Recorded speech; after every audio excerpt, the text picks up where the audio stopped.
Breaking news. Hyderabad Dundigal PS పరిధి మల్లంపేటలో AC పేలుడు సంభవించింది. ఒక్కసారిగా మంటలు భారీగా చెలరేగడంతో ఇంట్లో ఉన్న సామాగ్రి మొత్తం అగ్నికాహుతైంది. అయితే ప్రమాద సమయంలో ఎవరూ లేకపోవడంతో పెను ప్రమాదం తప్పింది. 3 ఏళ్ల క్రితం తాము ఇల్లు కొనుగోలు చేశామని సాఫ్ట్వేర్ ఇంజనీర్లుగా పనిచేస్తున్న భార్యాభర్తలు రవి, దేవి జోష్న తెలిపారు. అగ్ని ప్రమాదంతో సుమారు 40 లక్షల నష్టం వాటిల్లిందని ఆవేదన వ్యక్తం చేశారు. ఫైర్ ఇంజిన్ సకాలంలో వచ్చి ఉంటే ఆస్తి నష్టం జరిగేది కాదని అంటున్నారు.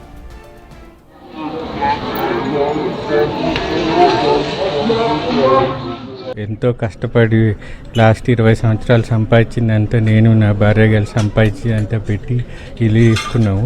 3 సంవత్సరాల నుంచి ఉంటున్నాము. బాగానే ఉంది. నిన్న సాయంత్రం గ్రాసరీస్ కొనుక్కున్నామని మెట్రో షాప్కి వెళ్ళాము. 6ంటికి అప్పుడు బయలుదేరి వెళ్ళాము. అప్పుడు అంతా బాగానే ఉంది. మాకు నైట్ 9:30కి మేము ఇంటికి తిరిగి వస్తా డిన్నర్ చేద్దామని చెప్పేసి రెస్టారెంట్లో ఆగాము. అప్పుడే మాకు ఫోన్ వచ్చింది మా వాచ్మెన్ నరసింహ నుంచి, ఇట్లా ఎంసీబీలో మంటలు వస్తున్నాయి, పొగ వస్తుంది రమ్మని అంటే నేను వెంటనే బయలుదేరి వచ్చేసాను. నేను వచ్చి చూసేసరికి వీళ్ళైతే పైన పక్క బిల్డింగ్ నుంచి దూకి పైన గ్లాస్ పగలగొట్టి లోపలికి వెళ్ళడానికి చూశారు. కానీ అది బాగా పొగ వస్తుంది అని చెప్పారు.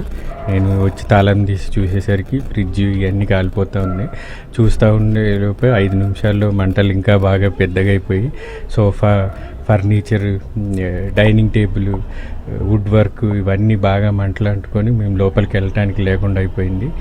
ఫైర్ ఇంజిన్ రావటం ఆలస్యం అయిపోయేసరికి బాగా మొత్తం ఉన్న వస్తువులు మొత్తం కాలిపోయినాయి. అసలుకి ఇప్పుడు ఇంట్లో ఏం లేదు, వండుకుందామంటే గిన్నె లేదు, స్టవ్ లేదు, ఒక్క వస్తువు కూడా లేదు అన్నట్లు రోడ్డు మీదకి వచ్చేసినట్లు అయిపోయింది ఆ పరిస్థితి.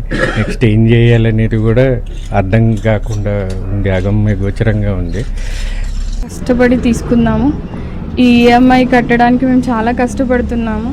ఇప్పుడు ఈ ఇంట్లో ఉండడానికి అసలు ఆప్షన్ లేదు. మేము రెంట్ తీసుకోవడానికి కూడా మాకు ఈఎంఐ కట్టాక మా దగ్గర అంత అమౌంట్ కూడా లేదు. So please help from your end. ఏదైనా త్వరగా మాకు ఏదైనా హెల్ప్ వచ్చేలాగా ట్రై చేయండి.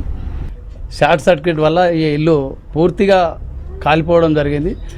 ఇది ఫర్నిచరే కాదు, దాదాపు స్లాబులు గిట అన్నీ పగిలిపోయి ఇది యాక్చువల్గా డిమాలిషన్ చేసి కట్టే పరిస్థితిలో ఉంది. ఓన్లీ బయట వరకే చూడడానికి కనిపిస్తుంది తప్ప లోపల మొత్తం అంతా మెట్ల నుండి ఫ్లోరింగ్ వరకు మొత్తం పలిగిపోయి గోడలు, పిల్లర్స్ గిట అది ఊసిపోయే పరిస్థితిలో ఉంది. కాబట్టి దీనికి వీళ్ళు ఈరోజు కట్టుబట్టల మీద ఉన్నారు వీళ్ళ ఫ్యామిలీ. సరే వీళ్ళు అనుకోకుండా బయటికి ఏదో సామాన్లు కొనుక్కోవడానికి వెళ్ళే టైంలో జరగడం వల్ల పక్కింట్లో ఎన్నో ప్రయత్నాలు చేసినా అది మితిమీరిపోయి ఎక్కువ కారడం జరిగింది. అందులో మా మల్లంపేటకు అంబులెన్సే కానీ మరియు ఈ ఫైర్ ఇంజన్ రావాలంటే కూడా ఒక అతి లేట్ టైంలో రావడం వల్ల కూడా ఇక్కడ ఇది ఆస్తి నష్టం ఎక్కువ జరిగింది. కాబట్టి గవర్నమెంట్ ద్వారా కానీ మరియు బ్యాంకు ఏదైతే రుణం ఇచ్చిందో ఆ బ్యాంకు ఇన్సూరెన్స్ ద్వారా కానీ మరి ఇతరులు పెద్దల ఒక వారి సహాయం